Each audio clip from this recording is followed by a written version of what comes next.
Hello అండి, నేను doctor Satya Prakash, consultant pulmonologist, medical Secunderabad. ఇప్పుడున్న ప్రశ్న ఏంటంటే ఆస్తమా టోటల్గా క్యూర్ చేయొచ్చా అనేది. ఈ ప్రశ్న మాకు చాలా కామన్ అండ్ చాలామంది అడుగుతుంటారు. అండ్ మీకు కూడా యాజ్ వ్యూవర్స్ డౌట్ ఉండొచ్చు. ఆస్తమా అసలు ఏంటి, ఎలా వస్తుంది, ట్రీట్మెంట్ ఆప్షన్స్ డీటెయిల్గా తెలిస్తే మీకు ఆన్సర్ డెఫినెట్గా వస్తుంది. సో ఆస్తమా అంటే ఏంటి? మనకి బ్రీతింగ్ ట్యూబ్స్ అనేవి ఉంటాయి. దీన్ని ట్రెకియా అంటారు. అన్నిటికన్నా బిగ్గెస్ట్ బ్రీతింగ్ ట్యూబ్ అది. సో దీన్ని మన లోపల వెళ్తూ కొద్దీ సన్నగా నారోగా అవుతుంటాయి. సో ఎక్కడైతే నారో పార్ట్స్లో ఈ ఊపిరితిత్తులు దగ్గరకు అవుతాయో అది ఆస్తమా. సో ఈ ఆస్తమా లక్షణాలు ఏంటి? కామన్గా పిల్లి కూతల్లా శబ్దాలు వస్తుంటాయి.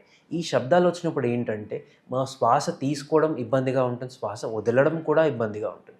అందుకే మీరు చూసుంటే ఆస్తమా పేషెంట్స్ చాలాగా ఆయాసపడుతుంటారు. సో ఈ ఆయాసం కారణమే ఊపిరితిత్తులు బ్రీతింగ్ ట్యూబ్స్ అనేవి దగ్గరగా నారో అవ్వడం. సో ఇప్పుడు కారణాలు ఏంటి? ఇండియాలో చాలా మటుకు ఎలర్జీస్ అనేది చాలా కామన్ రీజన్. సెకండ్ వచ్చేసి ఈ మధ్య ఒబేసిటీ రిలేటెడ్ ఆస్తమా అంటారు. అంటే బరువు పెరగడం వల్ల బాడీకి ఆక్సిజన్ రిక్వైర్మెంట్ ఎక్కువై దానివల్ల కొన్ని హార్మోన్స్ రిలీజ్ అవుతాయి.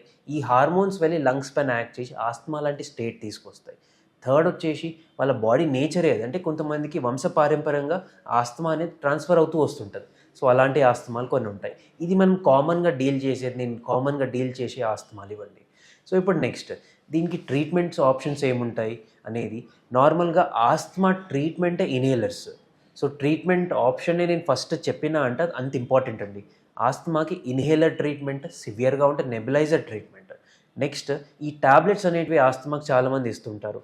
ఓవర్ కౌంటర్ డ్రగ్స్ అంటారు. అంటే మీరు మెడికల్ హాల్ వెళ్ళి ఆయాసంగా ఉంది అంటే కొన్ని టాబ్లెట్స్ ఇస్తారు. ఆ టాబ్లెట్స్ మాత్రం వాడకండి. నేను చెప్తాను ఎందుకనేది. ఈ నార్మల్గా ఈ టాబ్లెట్స్ వాళ్ళు ఏదైతే ఇస్తారో నార్మల్గా బ్రాండ్స్ పేరు తీసుకోకూడదు, కానీ డెరిఫిలిన్ అనే డ్రగ్ ఉంటుంది.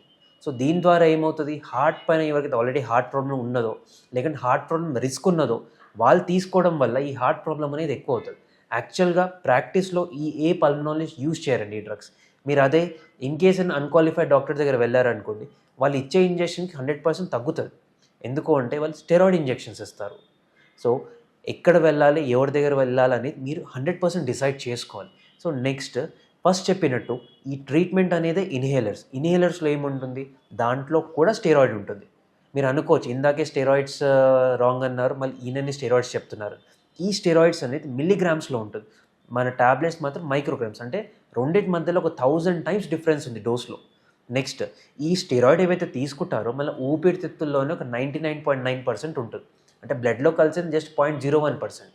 సో ఈ రిస్క్ అనేది స్టెరాయిడ్ వల్ల వచ్చే సైడ్ ఎఫెక్ట్స్ కానివ్వండి, స్టెరాయిడ్ వల్ల వచ్చే ఇంకేదైనా ప్రాబ్లమ్స్ కానివ్వండి చాలా మటుకు తగ్గిపోతాయి. సో ట్రీట్మెంట్ ఆస్తమాకి ఇన్హేలర్స్ వాళ్ళ లంగ్ కెపాసిటీ బట్టి ఒక డాక్టర్ ఈదర్ ఆ స్టెరాయిడ్ అనేది క్యాప్సూల్ ద్వారాను, స్ప్రే ద్వారా, నెబులైజర్ బట్టి ఆ డాక్టర్ డెసిషన్ తీసుకోవడం జరుగుతుంది. మన ఫస్ట్ క్వశ్చన్ కొద్దాం, ఆస్తమా క్యూరబులా కాదా అనేది. ఆస్తమా క్యూర్ అవ్వదండి. ఆస్తమాకి కంట్రోలర్ మెడికేషన్స్ ఉంటాయి. అంటే ఆస్తమా కంట్రోల్ చేయడానికి మాత్రలు ఉంటాయి, కానీ ఆస్తమా క్యూర్ అవ్వదు.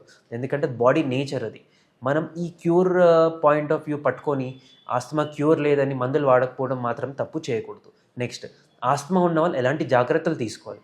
ఆస్తమా ఉన్న వాళ్ళు normal, in case allergic asthma ఉందనుకోండి, వాళ్ళకి డస్ట్ ఎలర్జీ చాలా కామన్ ఉంటుంది. వాళ్ళు డస్ట్ నుంచి ప్రొటెక్షన్ చేసుకోవడం కానీ, లేదంటే బయట వాతావరణం చల్లబడినప్పుడు మఫ్లర్, స్వెటర్ ఇలాంటి జాగ్రత్తలు తీసుకున్నప్పుడు వాళ్ళ ఆస్తమా అటాక్స్ అనేది రేట్ తగ్గుతుంది. అండ్ అన్నిటికంటే ఇంపార్టెంట్, ఆస్తమా ఉన్న వాళ్ళు ప్రతి ఒక్కరు వ్యాక్సినేషన్ తీసుకోవాలి. సో వ్యాక్సినేషన్ అందరి మైండ్లో చిన్నపిల్లలకే ఇస్తారనేది ఒక థాట్ ఉంటుంది. బట్ ఆస్తమాకి ఉన్నవాళ్ళు ఫ్లూ వ్యాక్సిన్, న్యూమోకాకల్ వ్యాక్సిన్ తీసుకుంటే వాళ్ళ అటాక్ రేట్స్ మాత్రం సిగ్నిఫికెంట్గా తగ్గుతాయి. సో సమ్మరైజ్ చేస్తూ ఆస్తమా ట్రీట్మెంట్ అనేది ఇన్హేలర్స్, ఆస్తమా నుంచి ప్రొటెక్షన్ మాత్రం వ్యాక్సినేషన్. సో ఈ 2 జాగ్రత్తలు పాటించండి. మీ ఆస్తమా ఉన్న పేషెంట్స్కి లైఫ్ స్మూత్గా ఉంటుంది. Thank you.